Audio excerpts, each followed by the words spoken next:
예, 하나님 말씀을 보겠습니다. 하나님 말씀은 구약 성경 시편 7편 1절에서 17절 말씀입니다. 구약 성경 시편 7편 1절에서 17절까지 우리 말씀을 교독하도록 하겠습니다. 다윗의 시가연 베냐민인 구시의 말에 따라 여호와께 드린 노래. 여호와여 내 하나님이여 내가 주께 피하오니 나를 쫓아오는 모든 자들에게서 나를 구원하여 내소서.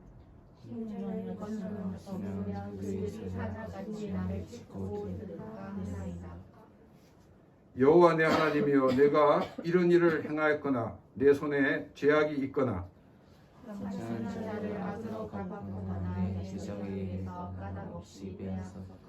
원수가 나의 영혼을 쫓아잡아 내 생명을 땅에 짓밟게 하고 내 영광을 먼지 속에 살게 하소서. 여호와여 지금 일어나사 내 기적의 날을 막으시며 나를 위하여 기소서. 제사 시판에 내으시나이다. 민족들의 모임이 주를 두르게 하시고 그 위 높은 자리에 돌아오소서. 여호와께서 만민에게 심판을 행하시니 여호와여 나의 시험에 따라 나를 심판하소서.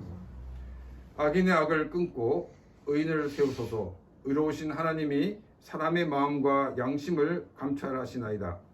나의 방패는 마음이 정직한 자를 구원하시는 하나님께 있도다. 하나님은 의로우신 재판장이시며 매일 분노하시는 하나님이시로다. 사람이 회하지 아니하면 그가 그의 칼을 당기시며 그의 활을 이미 당겨 예비하시고 죽일 도구를 또한 예비하시며 그가 만든 화살은 불화살 들이로다. 악인이 재앙을 낳으며 재앙을 베어 거짓을 낳았도다. 그가 웅덩이를 파 만들며 제가 만든 함정에 빠졌도다. 그의 재앙은 자기 머리로 돌아가고 그의 포함은 자기 손 뒤에 내리니. 같이 읽겠습니다. 내가 여호와께 그의 의를 따라 감사하며 지존하신 여호와의 이름을 찬양하리로다. 아멘. 우리는 살아가는데 억울한 일을 많이 당합니다. 제가 기억하는 그 제일 오래된 억울한 일은 만 5세쯤 되었을 때 일입니다. 대구 이 원대동이라는 곳에 이사를 가서 대구 사람은 이제 압니다. 원대동 이사를 가서 초등학교에 들어가기 전이었습니다.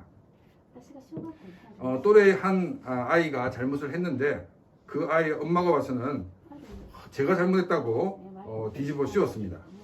그러니까 제가 하지 않았다고 얘기했지만은 사고를 친 그 엄마는 제가 잘못했다고 이렇게 소리를 지르며 소란을 피웠습니다.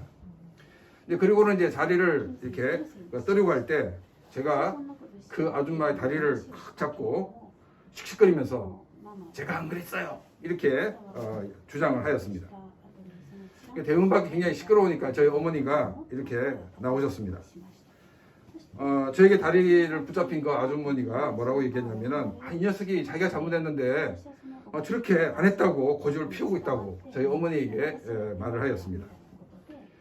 그때 저희 어머니가 뭐라고 말씀하시냐면은 용민이는 자기가 한 일을 안 했다고 하는 그런 아이가 아닙니다. 이렇게 이야기를 하셨습니다. 이때 막 참고 있던 막 눈물이 막 쏟아져나가 그때 막 울었습니다. 어릴 때는 억울한 일을 당하게 되었을 때 씩씩거리면서 붙잡을 수도 있고 또 나의 편에서 변론해주는 어머니도 계시지만 나이가 들면 이 억울한 일을 당하게 되면 호소할 데가 없습니다. 자신이 반대로 억울하게 고소를 당하거나 또 자신이 억울함을 풀기 위해서 이 법정에 서는 일밖에 없는 것입니다. 언젠가 말씀을 드렸지만 이 세상의 법정은 100% 공정하다고 볼 수가 없습니다. 아무 죄를 짓지 않은 사람이 죄인이 되어버리기도 하고 또 감옥에서 인생을 보내야 하는 사람이 세상을 활개치고 다니고 있기도 합니다. 억울한 일을 당하는 사람도 엄청나게 스트레스를 받지만 이것을 알고 보는 사람도 당사자 정도는 아니지만 많은 스트레스를 받게 됩니다. 오늘 읽은 이 시편은 이 세상을 살 때 아무런 잘못 없이 억울한 일을 당한 상황에서 어떻게 이 문제를 믿음으로 해결하는지를 보여주고 있는 말씀입니다. 시편을 묵상하면서 드는 생각은 교리적인 면보다는 우리의 삶의 영역들을 많이 언급하는 것을 보게 됩니다.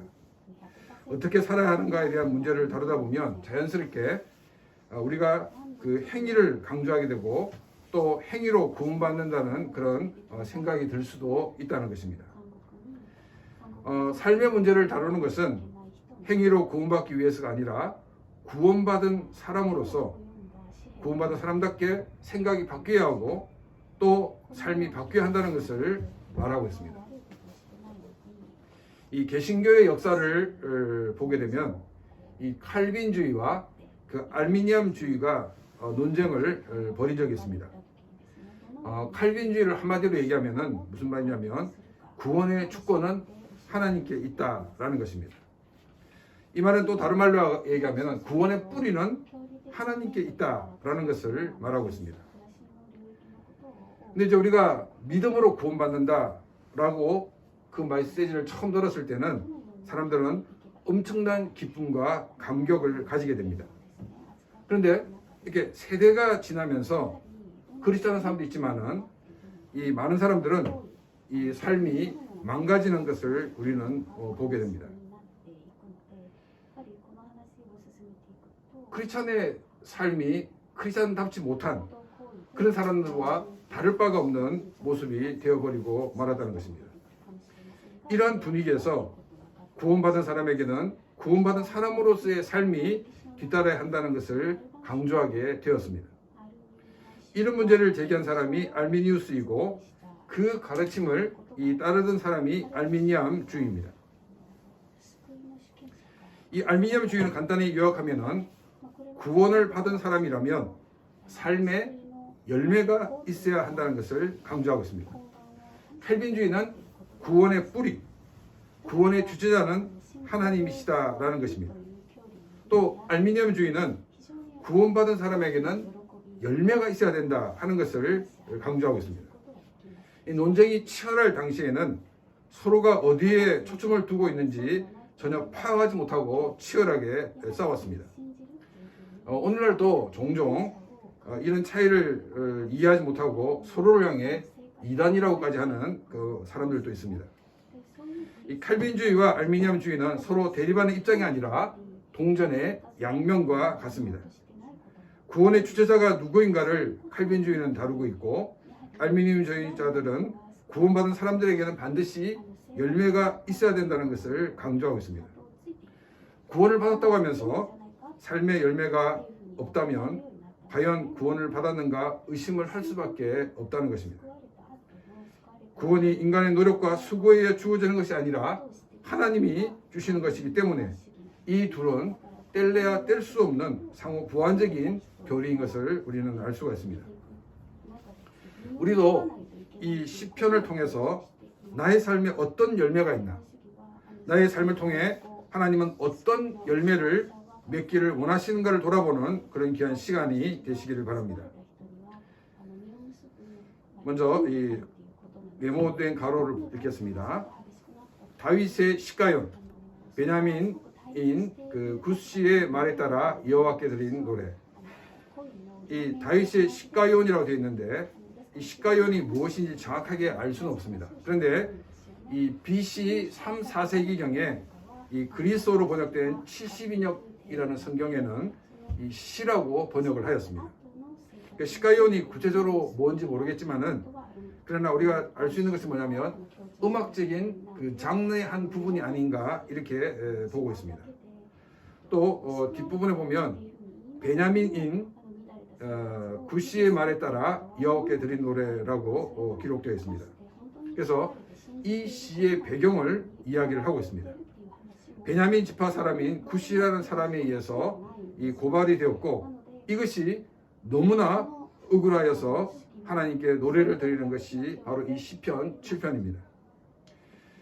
이 시편 7편에 나오는 이 굿시가 어떤 사람인지 성경에는 그 기록이 나와 있지 않습니다. 굿시라는 사람이 단 베냐민 지파 사람이었다라는 것밖에 알 수가 없습니다. 자, 여러분, 베냐민 지파 이러면 생각하는 사람이 누가 있습니까? 바로 이 첫 번째 이스라엘의 왕인 사울이 속해 있는 지파입니다. 이 골리앗을 이기고 돌아오는 다윗을 향해 한 여인이 사울을 죽인 자는 천천히요 다윗은 만만이로다라는 이 말을 들은 이 사울이 다윗에 대한 시기심을 느끼게 되었습니다. 그래도 왕이기 때문에 전쟁에서 승리를 이끈 이 다윗을 일방적으로 제거할 수는 없었습니다. 다윗을 제거할 명분이 필요했습니다. 이때 이 굿이라는 사람이 아무 죄가 없는 다윗을 이 거짓 증거를 가지고 와서 이 고발을 하였던 것입니다. 굿이의 이 고발은 사울에게 다윗을 제거할 수 있는 그와 같은 명분을 제공하였습니다. 제가 이제 구체적으로 언급을 하지 않겠지만은 이런 일들이 21세기에도 일어나고 있습니다. 많은 사람들은 설마 어떻게 죄도 없는 사람이 그런 일을 당할 수 있느냐, 분명히 뭔가 잘못한 게 있기 때문에 경찰이나 검찰이 나서는 게 아니냐라고 생각을 합니다. 그러다가 자신이 이런 억울한 일을 당하게 되면 그제서야 이런 일이 드라마에서나 있는 줄 알았는데 정말로 사실 있네요 라고 자신의 어리석음을 실토하기도 하고 있습니다. 크리스천들은 내가 속해 있는 사회에 이런 억울한 일이 없도록 우리는 노력을 해야 합니다. 특히 요즘 그 SNS상에 인신공격을 하는 일들에 대해서 우리 크리스천들은 피해야 되는 것 중에 하나입니다. SNS상에 그 도는 찌라시를 읽고 그걸 돌렸는데 그 찌라시의 주인공이 만약에 목숨을 끊는 일이 생겼다 그러면 그 찌라시를 돌린 사람에게도 그 책임이 있는 것입니다. 아니 이거 명백한 증거가 있어요. 이렇게 말할 수 있을지 모르겠지만은 명백한 증거가 있어도 사실 믿을 수 없는 것이 우리가 살고 있는 사회입니다. 왜냐하면 조작이 된 것이 그 진품보다도 더 진품처럼 보일 정도로 정밀하게 이 가짜 증거가 만들어지고 있기 때문입니다.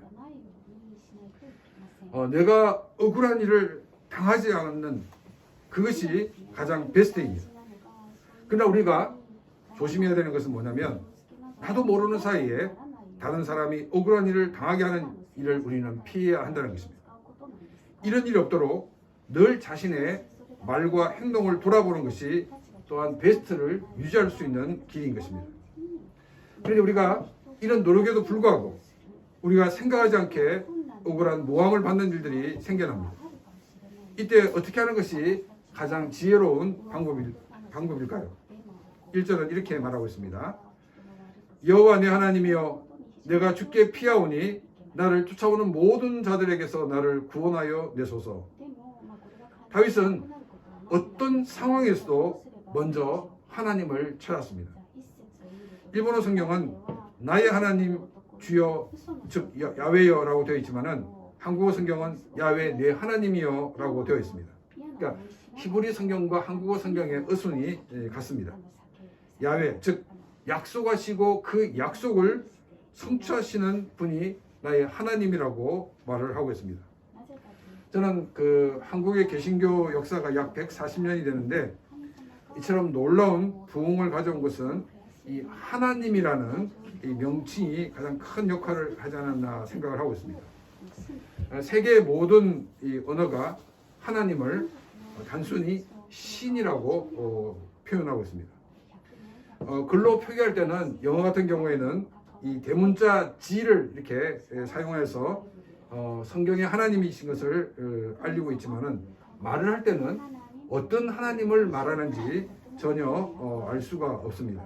단지 이 문맥을 통해서 지금 말하는 신은 성경에 말하는 그 하나님을 얘기하고 있구나. 지금 이 말하는 신은 일반적인 그 신을 얘기하구나 이렇게 파악할 수밖에 없다는 것입니다. 한국의 이 개신교는 이 유일하신 신의 개념으로 성경의 삼위일체를 하나님이라는 이 단어를 사용함으로써 사람들이 만든 우상들과 차별화를 지키고 있습니다. 물론 이 국어학자는 이 숫자에 님을 붙이는 것은 문법적으로 틀린 것이다 라고 말을 하지만은 하나님만이 유일하신 신이라는 개념을 심는데 엄청난 큰 역할을 하였습니다. 성경을 읽을 때 여호와는 즉 야훼라는 이 단어가 나올 때 그런데 좀 감동이 떨어지고 있다는 것이 단점이기도 합니다. 왜냐하면 이 한국의 개신교는 이 하나님이라는 이 명칭을 통해서 여호와 즉 야훼와 같은 느낌을 느끼고 있기 때문입니다. 그래서 야훼라는 단어가 나올 때마다 약속하시고 그 약속을 이루시는 하나님이라는 것을 알릴 때 이 야훼라는 단어를 사용합니다 라는 것 같은 설명이 덧붙여지고 있습니다. 우리가 성경을 읽을 때 또 설교를 들을 때 이 여호와 즉 야훼라는 단어가 나오면은 제가 언급하지 않더라도 약속하시고 그 약속을 이루시는 하나님이라는 것을 알고 있구나 라고 생각하면서 성경을 읽고 설교를 들으시기 바랍니다. 하나님은 이스라엘을 가나안으로 인도하시고 토지를 분배하실 때 요단강을 기준으로 동쪽에 3개 또 서쪽에 3개의 이 도피성을 세우라고 하셨습니다. 이 도피성은 이 과실치사로 사람을 죽인 사람이 정당하게 재판을 받기 위한 시스템입니다.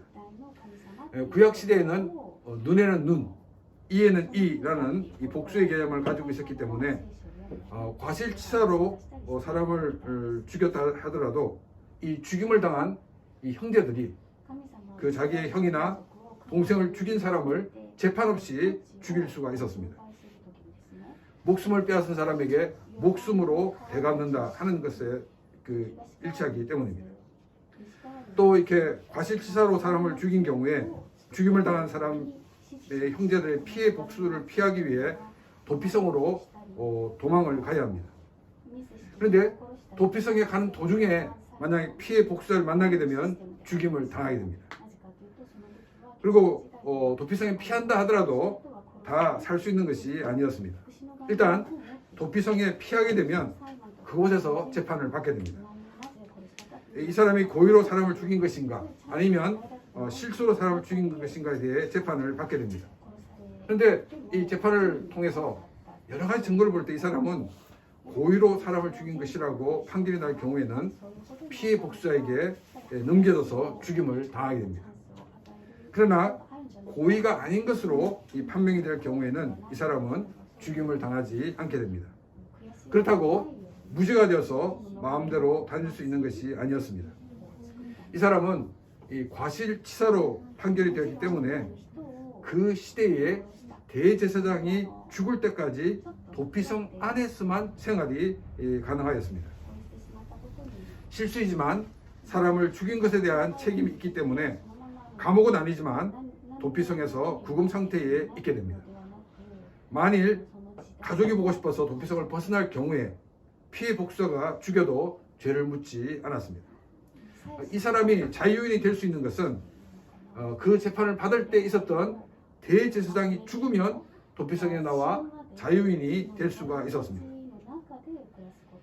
과실치사로 한 사람이 과실치사를 했던 사람이 뒤쫓아오는 피해 복수자의 손을 피하기 위해서 지금 사력을 다하여 이 도피성에 도망하는 그 심정으로 다윗은 하나님께 피한다라고 고백을 하고 있습니다. 자기를 고발한 사람의 그 고발로 잡히게 되면 재판은 형식적이고 결국 죽을 수밖에 없는 운명이 다윗에게 놓여 있었던 것입니다. 다윗은 이런 위험한 상황에서 절박한 심정으로 야훼 하나님을 찾고 있습니다.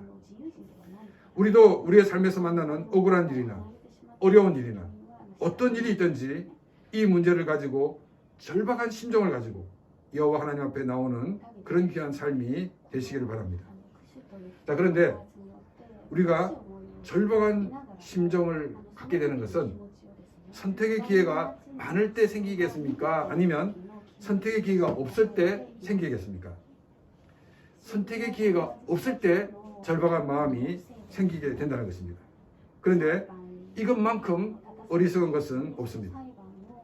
나에게 많은 선택의 기회를 다 사용하고 난 다음에 더 이상 선택할 것이 없을 때 그제서야 하나님께 나오는 사람은 가장 어리석은 사람입니다.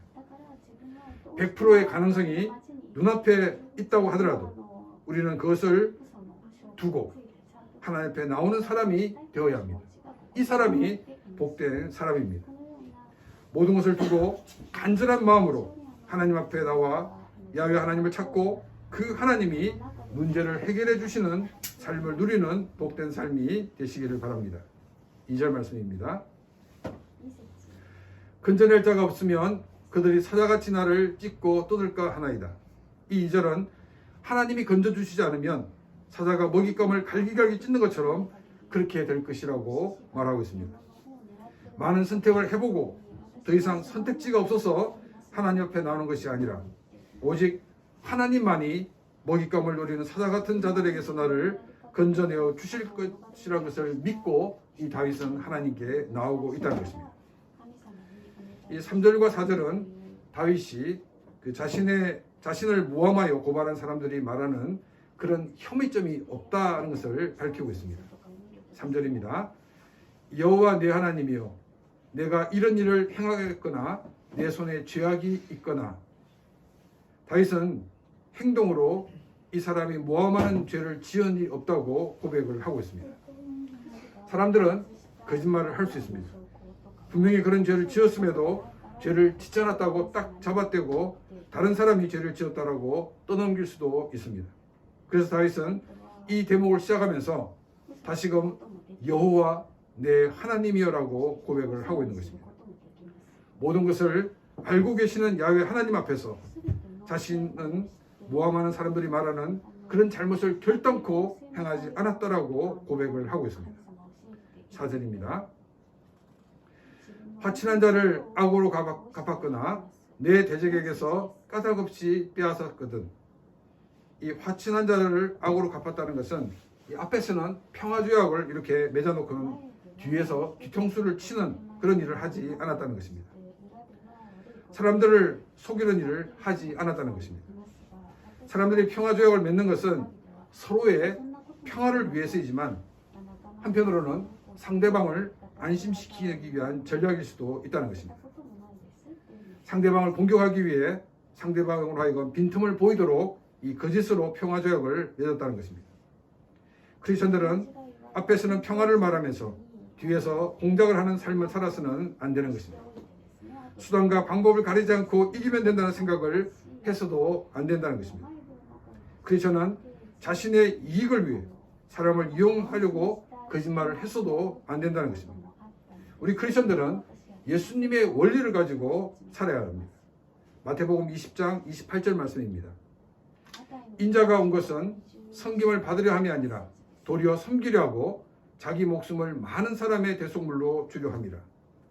내가 이 사람을 위해서 무엇을 해야 이 사람을 도울 수 있을까? 이 사람을 어떻게 세울 수 있을까? 이런 고민을 하며 그렇게 살아가는 것이 바로 성숙한 신앙인으로 성장할 수 있는 비결인 것입니다. 우리 교회에서 1:1 성경 공부 교재를 가지고 우리가 자신이 먼저 배우고 그것을 다른 사람들에게 가르치는 일을 하도록 하고 있습니다. 우리가 다른 사람들을 하나님 말씀을 가르치고 양육하는 이 일이 바로 예수님의 원리를 따라가는 삶이기 때문입니다.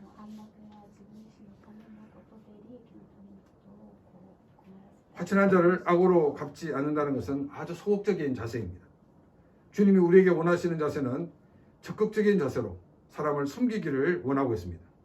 내가 섬기는 사람들을 위해 자신의 모든 것을 줄 수 있는 그런 사람이 되기를 바랍니다.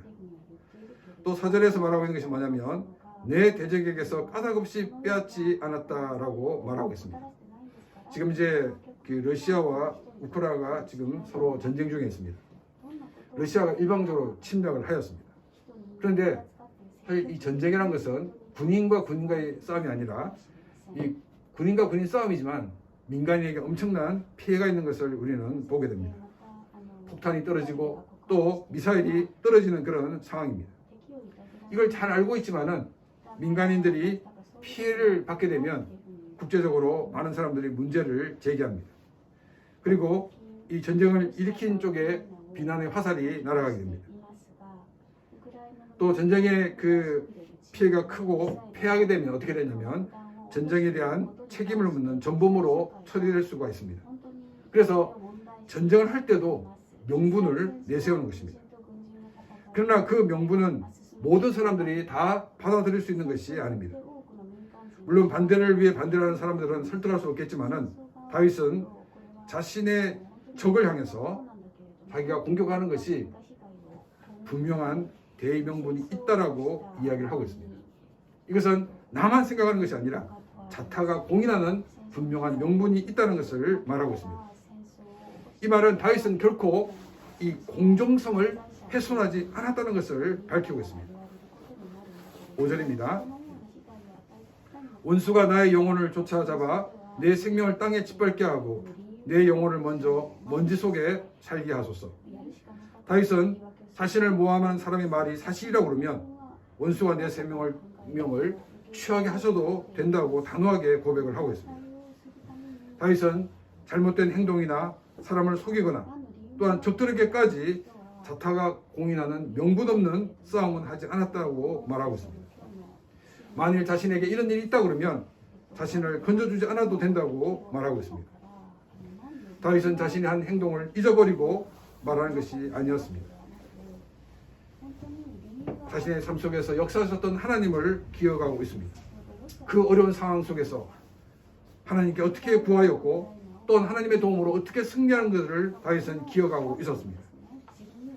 선택적 기억, 선택적 망각이 아니라 하나님 앞에서 내 자신을 철저하게 조명하여 우리는 우리 앞에 드러난 죄를 고백을 하는 삶이 되어야 됩니다. 그리고 하나님 앞에 용서받는 삶이 되어야 하는 것입니다. 또한 우리는 다시금 죄의 길에 서지 않고 믿음으로 승리하는 그런 귀한 삶이 되어야 한다는 것입니다. 6절입니다. 여호와여 진노로 일어나사 내 대적들의 노를 막으시며 나를 위하여 깨소서. 주께서 심판을 명령하셨나이다. 우리가 어려운 일이 지속되면은 여러 가지 사람들마다 반응이 다릅니다. 첫 번째는 어떤 그 현상이 나타나냐면 하나님이 계시지 않는 것 같아 이렇게 느끼는 사람입니다. 이 사람은 아직 하나님의 은혜를 경험하지 못한 사람입니다. 두 번째는 하나님이 자신을 버린 것 같다라고 느끼는 사람입니다. 하나님의 은혜가 임했지만은 예수 그리스도를 믿음으로 구원받는다는 것을 깨닫지 못한 사람입니다. 자신에게는 그 죄의 문제가 해결되지 않았기 때문에 하나님으로부터 버림을 받을 수 있다라고 생각하기 때문에 이런 생각을 하게 됩니다. 세 번째는 어떤 유형이냐면 하나님의 뜻이 있을 것이라는 것입니다. 그래서 믿음을 가지고 기다리는 사람입니다. 네 번째는 하나님께서 적극적으로 개입해달라고 기도하는 사람입니다. 이 네 가지 유형 중에서 어떤 사람이 성숙한 크리스찬이라고 말할 수 있겠습니까? 세 번째와 네 번째입니다. 세 번째, 하나님의 뜻이 있을 것을 믿고 끝까지 기다리는 것. 이것도 훌륭한 크리스찬입니다. 그런데 성숙한 크리스찬은 하나님의 방법과 하나님의 때를 기다리면서도 하나님께서 적극적으로 개입해달라고 기도하는 사람입니다. 다윗은 하나님께 적극적으로 개입해달라고 기도하고 있습니다. 우리는 하나님의 때에 하나님의 방법으로 하나님께서 일하시도록 기다리면서 동시에 하나님께서 속히 이 문제를 해결해달라고 기도를 해야 합니다.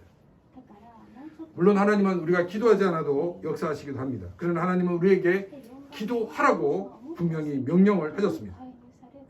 우리가 만난 문제를 가지고 기도한다는 것은 그 문제의 해결자는 내가 아니라 하나님이시라는 고백이 있는 것입니다.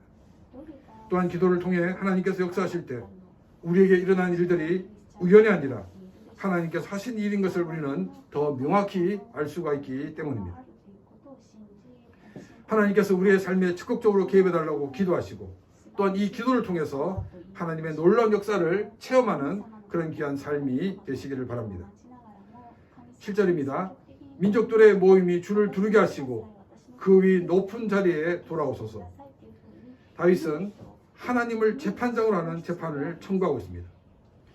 또한 이 재판은 한 민족에 국한된 것이 아니라 전 세계적인 재판이 되도록 모든 민족을 불러 모으고 있습니다. 나라마다 민족마다 또 문화마다 법이 다 다릅니다. 그렇지만 인간이 가져야 되는 기본적인 것은 모두가 동일하게 적용을 하고 있습니다. 예를 들어서 일본에서는 고속도로에서 최고 속도가 100km입니다. 한국의 고속도로는 몇 킬로가 최고 속도일까요? 일반적으로 100km입니다. 그런데 구간에 따라서는 110km가 최고 속도인 구간도 있습니다. 그런데 이제 독일의 아우토반은 속도에 제한이 없습니다. 이 아우토반에서 150km로 달릴 경우에 이럴 경우에 독일에서는 속도 위반이 아닙니다. 그런데 일본이나 한국에서 그렇게 달리면 속도 위반에 걸리게 됩니다. 이처럼 그 문화에 따라 이 적용하는 다른 것 같은 법칙이 있습니다. 그렇지만은 이 인권의 문제에 대해서는 모두가 동일한 입장을 취하는 것을 우리는 보게 됩니다. 이 베냐민 사람 이 구시가 베냐민 소속인 사울 왕에게 다윗을 고발했을 때 이 베냐민 지파의 편에서 재판이 진행될 가능성이 많은 것입니다. 이것은 하나님께서 이 나라에 주신 고난을 잘못 사용하는 대표적인 신뢰가 되는 것입니다. 재판관이 편향될수록 재판은 공정성을 잃어버리게 됩니다. 또한 그 결과 아무런 죄가 없는 사람이 죄인이 되고 정작 감옥에 가야 되는 사람들이 무죄가 되는 일들이 생기게 됩니다. 21세기는 대부분의 나라가 삼권이 분립되어 있습니다. 이렇게 삼권이 분립해 두는 이유가 뭐냐면은 특별히 사법 정의를 실현하기 위해서 그 어떠한 힘도 영향력을 미치지 않도록 하기 위해서입니다. 그런데 사법부 자체가 공정성을 잃어버리고 이 편향이 되어버리면 엄청난 많은 피해자가 생겨납니다. 그래서 다윗은 하나님을 재판장으로 많은 민족을 이 참관인으로 부르고 있다는 것입니다. 8절과 9절 상반절입니다. 여호와께서 만민에게 심판을 행하시오니 여호와여 나의 의와 나의 성실함을 따라 나를 심판하소서. 악인의 악을 끊고 의인을 세우소서. 이 8절과 9절 상반절은 이 다윗은 하나님께서 공정하게 재판을 해주실 것을 요청을 하고 있습니다. 여호와께서 만민에게 심판을 행하시오니 라는 이 말은 하나님의 재판의 공정성을 말하고 있습니다. 세계 어느 민족이나 어느 나라나 어느 문화에서도 다 수긍할 수 있는 판결을 내리시는 하나님이시라는 것을 말하고 있습니다. 나의 의와 나의 성실함을 따라 나를 심판하소서라고 말하고 있습니다. 모함에 의해 왜곡된 것들이 아니라 내가 하나님 앞에서 살아온 그 모습 그대로 하나님께서 재판해 달라고 요청을 하고 있습니다. 또한 9절 상반절에서는 악인의 악을 끊고 의인을 세우소서라고 말하고 있습니다. 이것은 재판의 목적을 이루어 달라는 것입니다. 재판을 하는 것은 악을 행한 사람에게 이 형을 내림으로써 더 이상 악을 행하지 못하게 하는 데 있습니다. 바로 사법의 정의를 실현해 달라고 이 요청을 하고 있습니다. 공정성을 가지고 사회의 악을 근절시키도록 하나님께서는 국가에 권력을 주셨고 또 국가는 사법부에 그 권력을 주고 있는 것입니다. 우리 크리스천들은 국가의 권력기관들이 자신들에게 주어진 권력들을 정당하게 사용하고 있는지 또 남용하고 있지는 않는지를 잘 감시하는 역할을 해야 피해를 줄일 수가 있다는 것입니다. 그리고 내가 피해자가 되지 않는다는 것입니다. 9절 하반절입니다. 의로우신 하나님이 사람의 마음과 양심을 감찰을 하시나이다. 사람들은 사람의 마음과 양심을 볼 수가 없습니다. 하나님이 사람의 마음과 양심을 감찰하신다는 이 말은 진실이 감추어질 수도 있다는 것입니다. 진실을 아는 분은 오직 하나님밖에 없습니다. 사람의 마음과 양심을 볼 수 있는 분이 오직 하나님밖에 없기 때문입니다. 우리 인간은 인간의 한계를 인식하면서 인간이기 때문에 잘못 판단할 수 있다는 가능성을 열어놓아야 합니다. 참된 진실은 하나님만 알 수가 있기 때문에 그 짓이 드러나도록 하나님께서 역사해달라고 기도를 해야 할 것입니다. 또한 사람들이 하나님이 주신 상식을 가지고 판단할 수 있게 해달라고 기도를 해야 할 것입니다. 10절 말씀입니다. 나의 방패는 마음이 정직한 자를 구원하시는 하나님께 있도다. 하나님은 진실의 편이시라는 것을 말하고 있습니다. 그 짓은 언젠가 드러나게 됩니다. 왜냐하면 하나님은 마음이 정직한 자를 구원하시는 분이시기 때문입니다. 우리는 모함을 받거나 억울한 일을 당할 때 많은 선택지가 있어도 간절한 마음으로 하나님 앞에 나와 하나님께 기도하는 삶이 되시길 바랍니다. 자신이 잘못해서 당하는 일에 대해서는 그 잘못을 인정하고 용서함을 받는 삶이 있어야 할 것입니다. 또 우리는 크리스찬으로 이 땅을 살아갈 때 말이나 행동에서 사람에게 해를 끼치는 그런 행동이나 말이 없어야 할 것입니다. 또한 나의 이익을 위해서 사람들을 이용해서도 안 될 것입니다. 우리는 예수님처럼 사람들을 섬기는 삶이 되어야 하는 것입니다. 우리는 크리스천으로 억울한 일을 당하는 사람이 없도록 국가의 권력이 공정성을 가지고 그 공권력을 잘 사용하고 있는지를 늘 관찰해야 합니다. 그래야 이런 억울한 사람을 줄일 수 있고 내가 그 피해자가 되지 않는 방법입니다. 또한 100% 완벽할 수 없는 인간인 것을 우리가 인정하는 삶이 있어야 합니다. 하나님은 진실의 편이시라는 것을 기억하면서 하나님께서 거짓을 드러내도록 우리는 기도해야 할 것입니다. 또한 많은 사람들이 어리석은 선택을 하지 않고 바른 선택을 할 수 있도록 늘 하나님께 기도하는 삶이 되기를 바랍니다. 그래서 우리의 기도를 통해서 진실이 드러나고 의가 드러나고 하나님의 그 공정함이 드러나는 그런 삶을 우리가 보고 누리며 살아가는 그런 귀한 삶이 되시기를 바랍니다. 이 시간 우리 오늘 말씀을 생각하며 같이 기도드리겠습니다.